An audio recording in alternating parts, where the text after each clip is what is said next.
Do you see the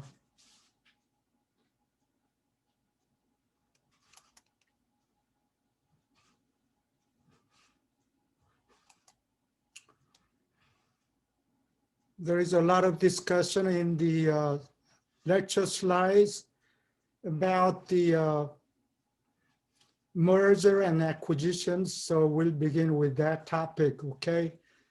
So this belongs to the theory of oligopoly rather than monopoly, but these oligopolies can combine themselves, integrate them, and become a monopolist, okay?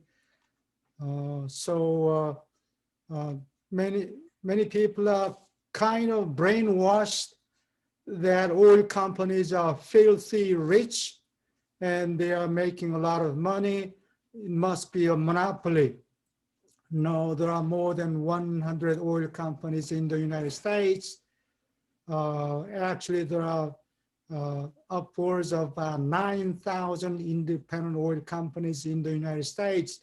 So the petroleum industry more resembles more competitive market than oligopolistic market or monopolies, okay? So how do we, is there an official measure to determine whether an industry is monopoly or oligopoly? Four-firm concentration ratio is often used to answer this question.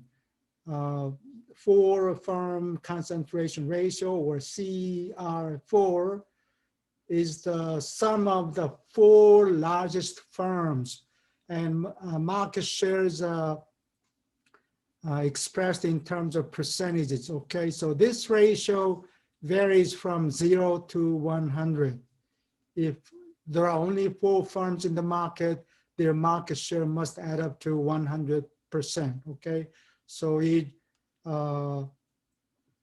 there are thousands of firms, then this ratio would be very close to 0.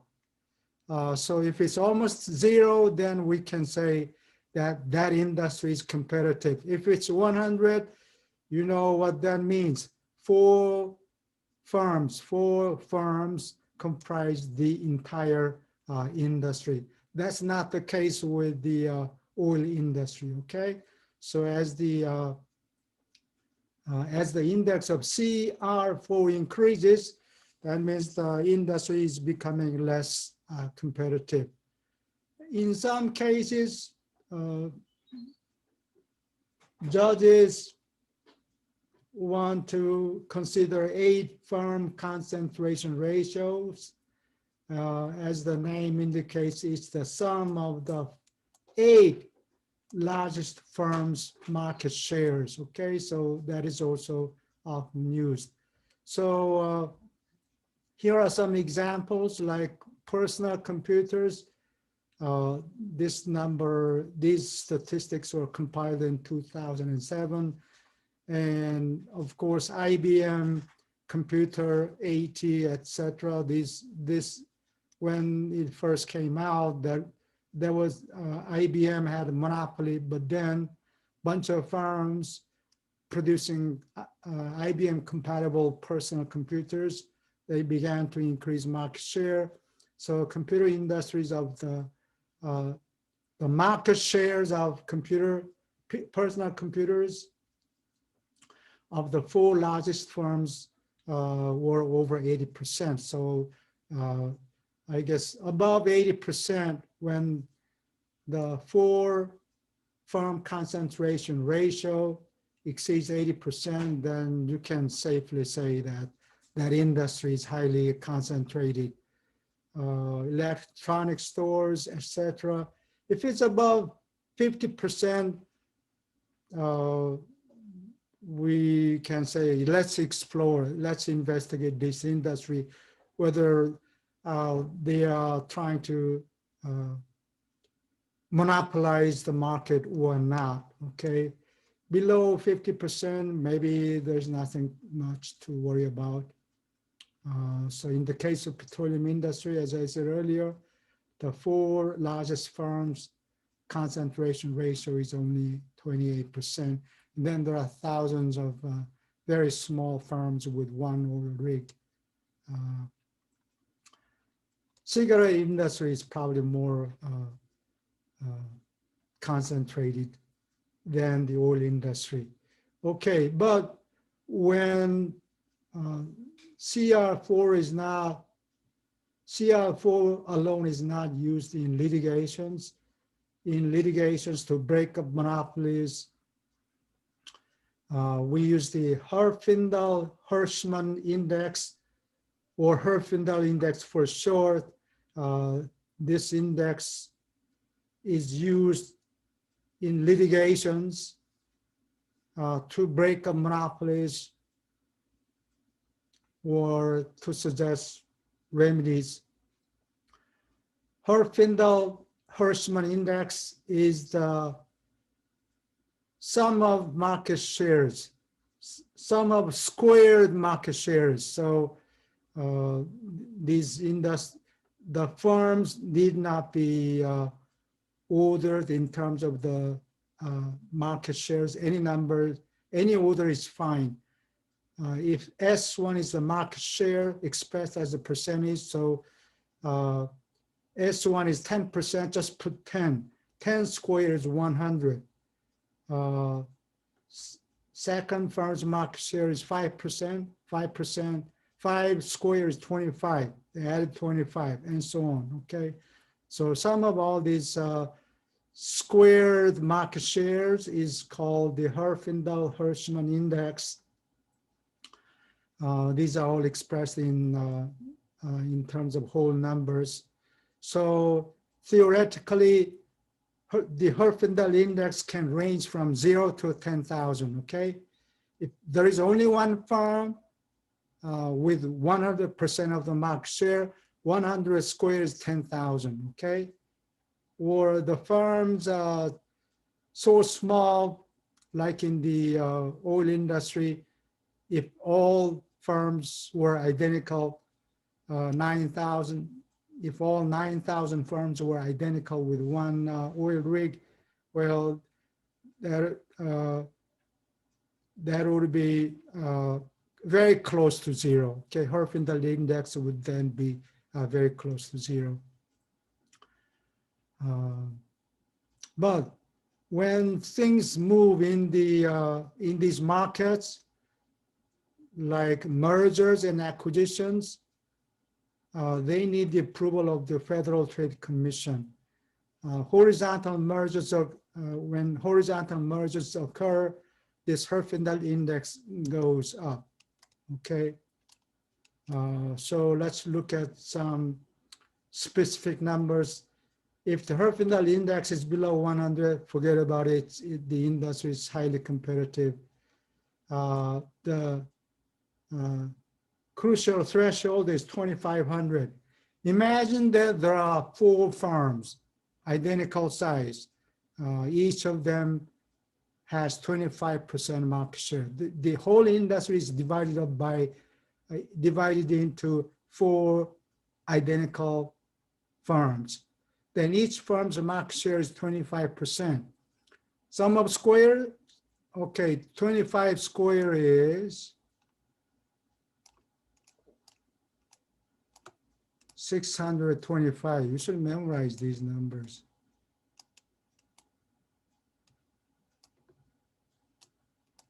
Two times 3 is 6. 5 squared is 25. Okay, that's one firm. S1 square. What about S2 square? Well, identical. So this times 4, that gives you 2,500. Lo and behold, 2,500.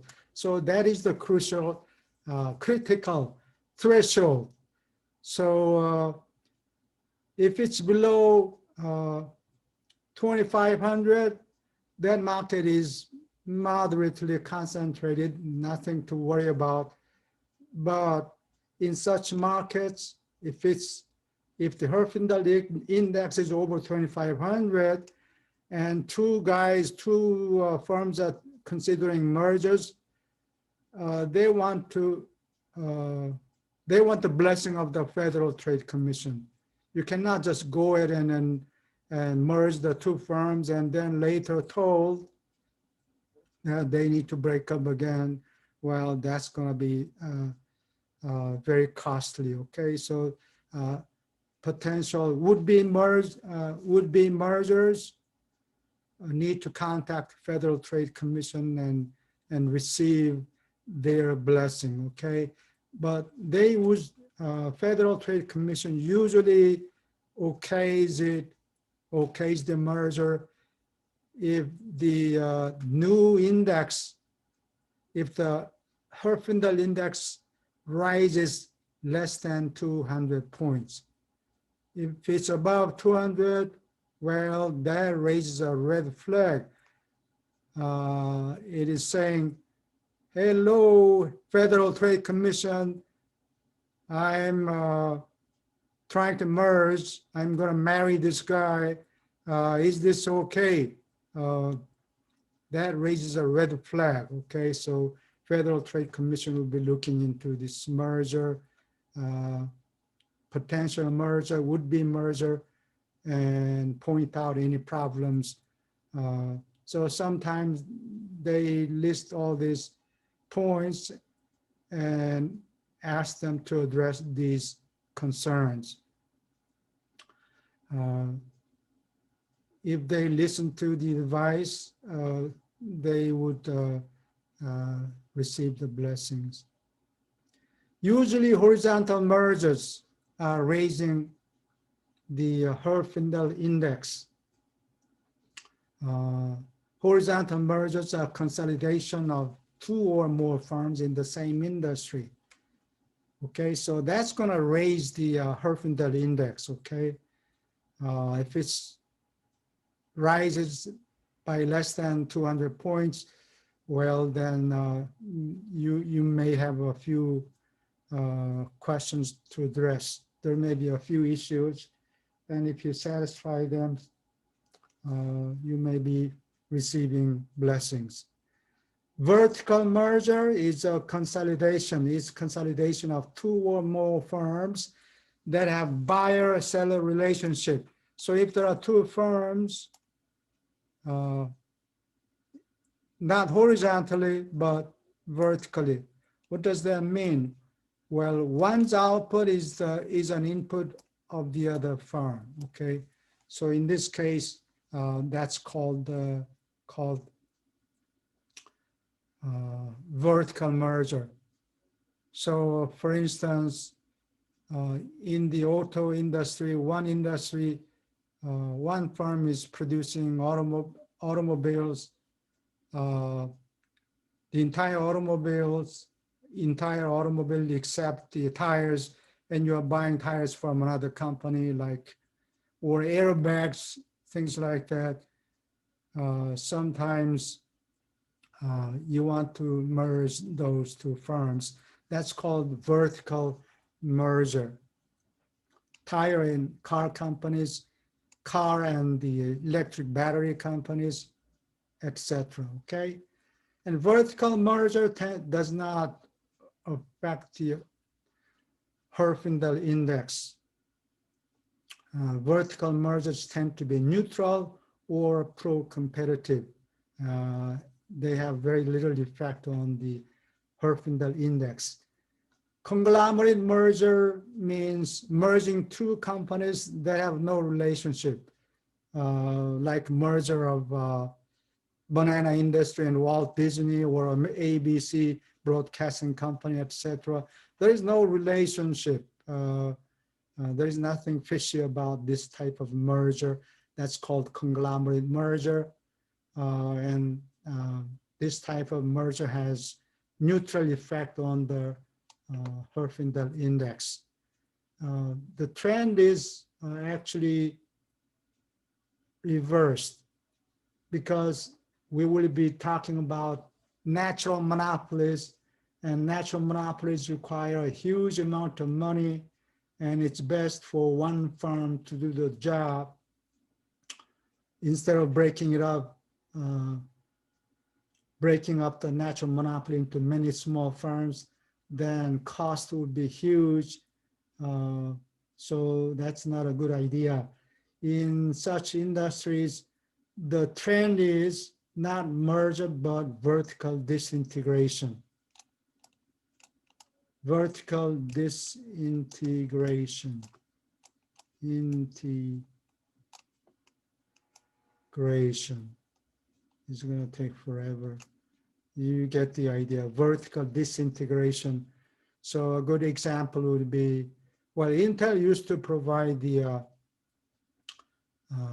CPU, central processing unit, to IBM, I mean, personal computer producers.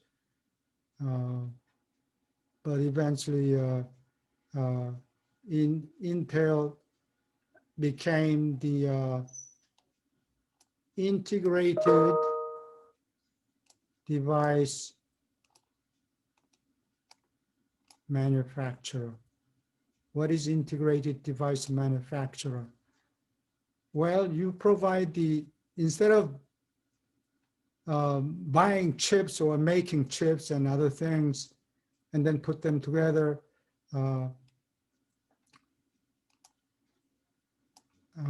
integrated device manufacturer would be within a single firm or a single factory. You would be designing the CPUs and actually produce it in a factory, okay, with clean room, etc. So Intel used to be the integrated design manufacturer, but this process has become so expensive. I think I mentioned that Taiwan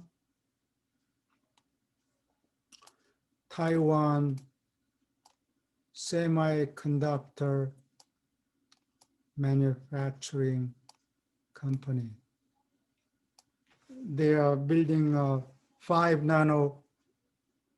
nanometer chip factory in Taiwan, and that's going to cost more than $500 million.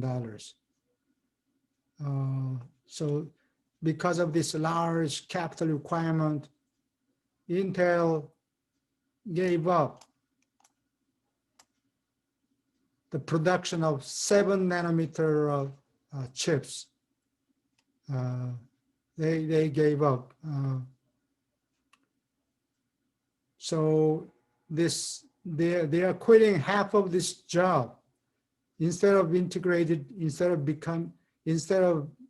remaining as an integrated device manager, they are simply designing chips and ask the foundries. Chip factories called foundries. Foundries. And TSMC is one example of foundries. So Intel has become, instead of maintaining integrated device manager, it has become a fabless factory, fabless company. Fab means fabrication, meaning they're not building, they're not investing $500 million to create a 7 nanometer foundry. They don't have the skills now, nor the capital, okay? So there are other minor firms, but they are not really competitors. So among the 3 firms, Intel, Samsung, and Taiwan Semiconductor Manufacturing Company, Intel gave up, and Samsung and TSMC now playing the game of chicken or chicken game, as I mentioned before, okay? Maybe both will survive, maybe only one of them will survive. That remains to be seen. So in those industries, there may be, in those industries with decreasing average cost, like the investment requirement is so huge, small firms cannot survive. So there are only two remaining companies that are competing. We shall see who wins or whether both will survive. Okay. So now we can answer some of these questions. So the Justice Department and Federal Trade Commission measure the degree of concentration of these oligopolistic industries. As I mentioned, their CR4, concentration ratio, CR4, measures the sum of the market shares of the 4 largest firms in that industry. But in litigations, that's not enough. So they are using the Herfindahl-Hirschman index, which are sums of squares of concentration indices measured in terms of percentages, okay? So this upper limit of, this is 10,000, but from about 2,500, Federal Trade Commission will be breathing heavily down on your throat. They will be monitoring. And any mergers that raise the index by more than 200 points, here is, this may be fishy, let's investigate.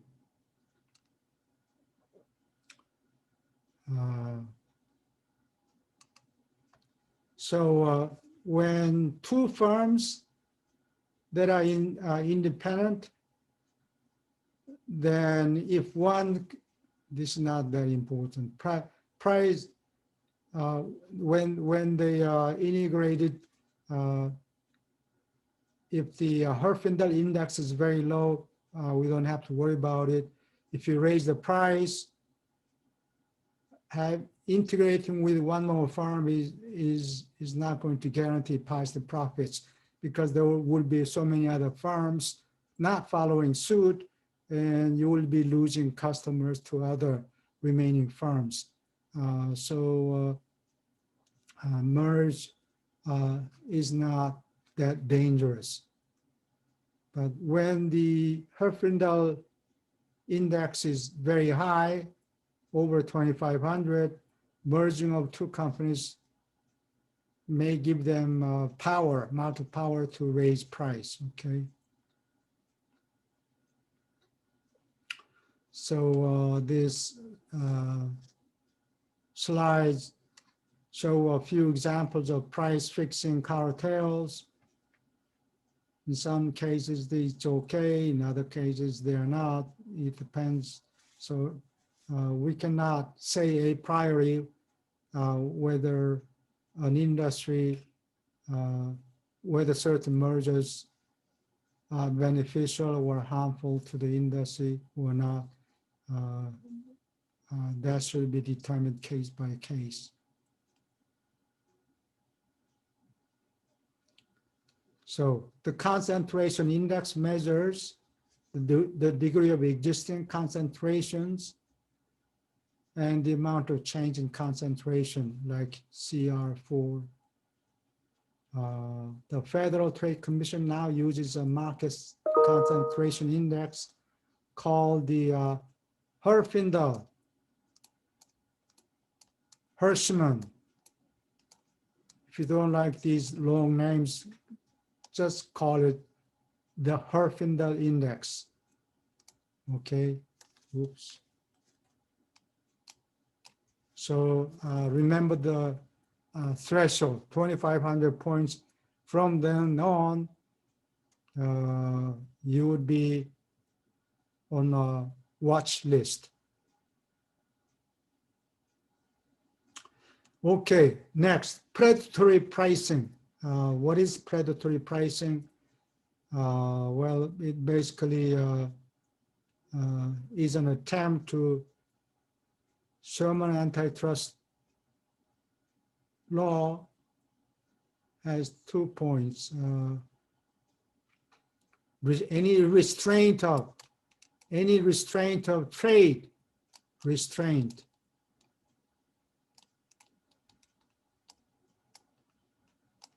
is unlawful. Secondly, attempts to monopolize. Don't even try that. We have not reached it, but you made an attempt to monopolize.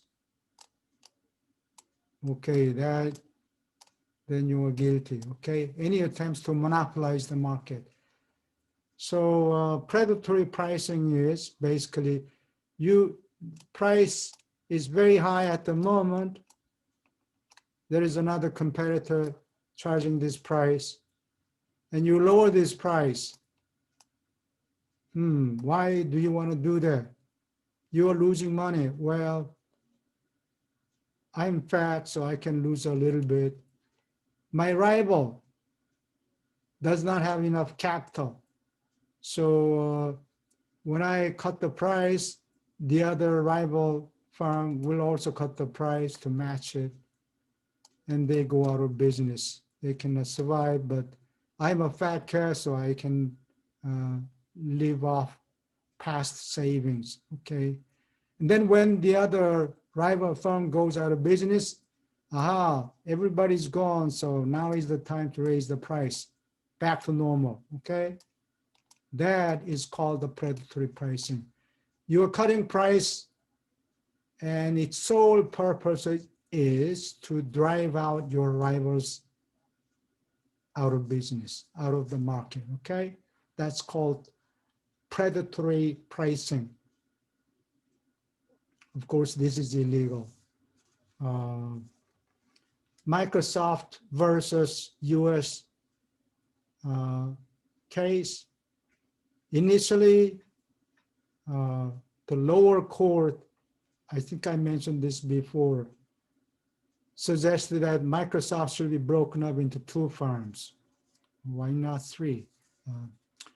But higher court, appellate court said, well, no, they have just become popular, so eventually they decide not to break up Microsoft Windows system, okay? But now, afterwards, Microsoft this is tying arrangement, Windows program plus Internet Explorer, now called Edge, right? And Edge is given free of charge.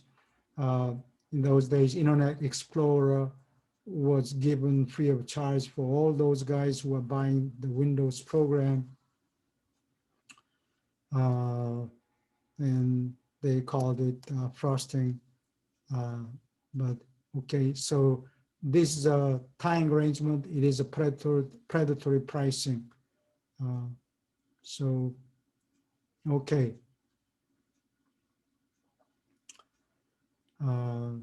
So to break up monopolies or even oligopolies, you have to consider the dynamics of Herfindahl-Hirschman index. Now, a few days ago, last month, I think, last month on October 20th, Justice Department filed a suit to break up Google, right? So I'm not rooting for any side. Let the experts determine whether Google was trying to monopolize the market.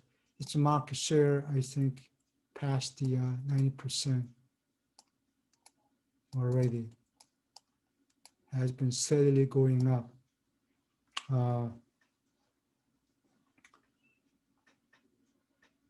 So predatory pricing is an attempt to lower price for what? for the sole purpose of driving competitors out of the market, okay? That's called predatory pricing. Okay, next, let's consider regulation of natural monopolies. So when the long run average cost keeps declining like this will be LAC,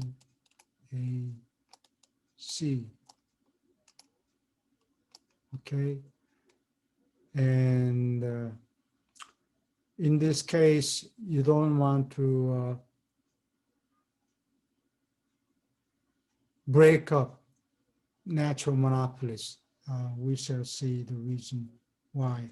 So if you break up this natural monopoly, like public utilities, TV companies, cable TV companies, if there are several, this is creating a problem in my own house. Internet company, satellite company, huge. They installed the antenna on the roof of my house. DirecTV staff installed another antenna. Who knows, at this rate, they will be installing so many antennas. This is not a good idea. So they need to consolidate these firms. Two I can put up with. But imagine several firms extending their copper pipes to your bathrooms and shower rooms, 3 or 5 pipes, the 5 different pipe companies. That would be a huge mess. Okay, this is not a good idea. Don't break up the single monopolist. Okay, that's what happens.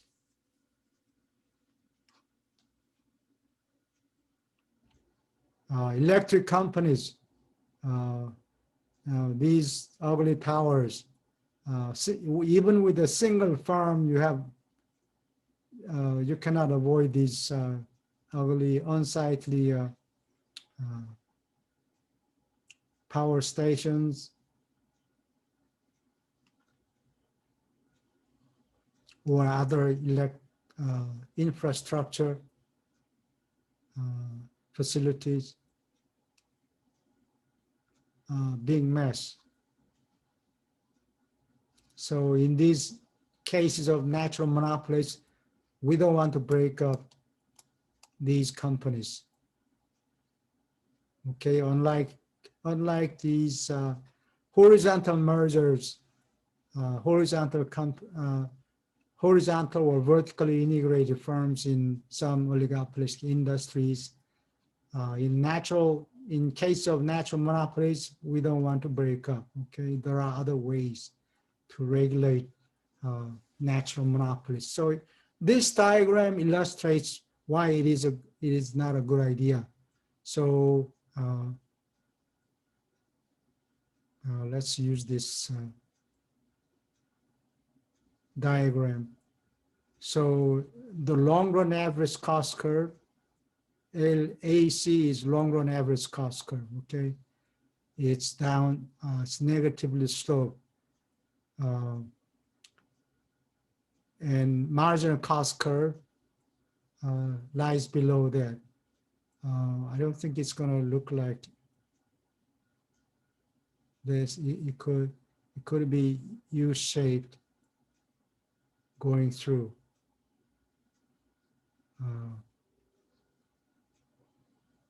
Okay, at any rate, so if market demand were here,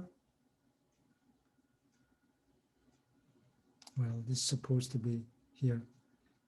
Okay, so if you let the monopolist alone, the monopolist will be choosing his own output. But at any rate, if a single farm is producing 3,000 metric tons of something, Okay, average cost will be 10 cents only. But if you break up this natural monopoly into 10 or 100 small firms, every one of these small firms is going to have very high cost, say $1. So if you break up the single firm, consumers end up paying 10 times more. Okay, so this would be plain ignorance. If you break up the single monopolist into two firms or three firms in this case, so each firm is producing 1,000 metric tons, and unit cost rises above 10 cents. Instead, it will be 30 cents. So if you break up the single monopolist into any number of competing firms, we all lose. So this is not a good idea. Breaking up a natural monopoly is not a good idea.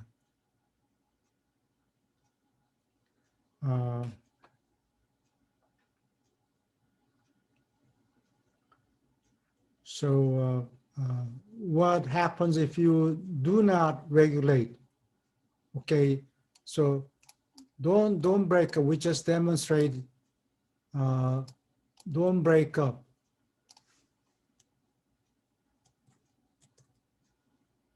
Do not break up natural monopoly. Don't break up. Why? Or why not? Because it is going to raise your cost. Consumers don't want to pay higher price. So don't break up natural monopolies. Well, then put up with it, put up and shut up. Put up. Put up. Don't break up, but put up with it. Okay, what's going to happen? Well, this is the demand curve. This is the demand curve. Marginal revenue is here, marginal revenue. With this marginal cost, average cost curve and marginal cost curve, the optimal output occurs right here, and the price is $1.20. The monopolist is making profit. Monopoly price is $1.20, and average cost is over there. This is average cost. So this rectangle is monopoly profit. Well, we can't tolerate that. We cannot put up with it. Okay. That's not good. That's not a good idea either.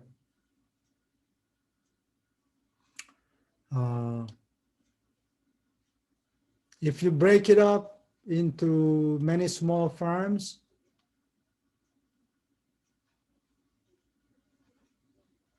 we can break up. We may be able to find small number, 3 firms or 4 firms, whatever, so that firms' cost is below monopoly price. That's a partial solution. I'm gonna use a triangle, meaning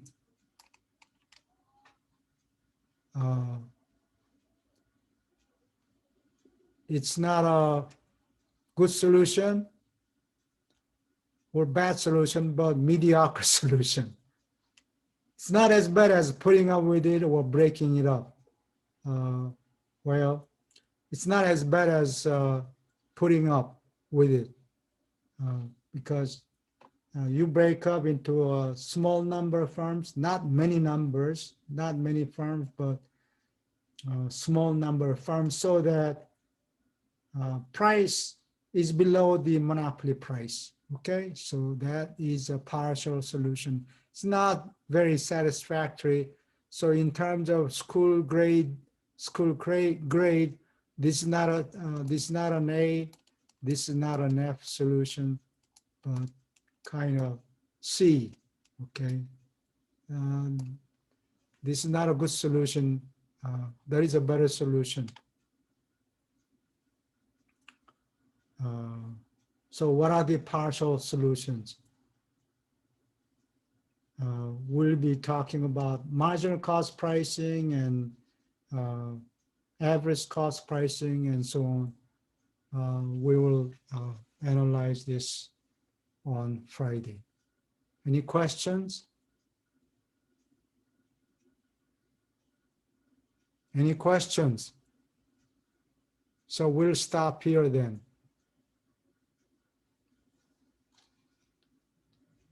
Any questions?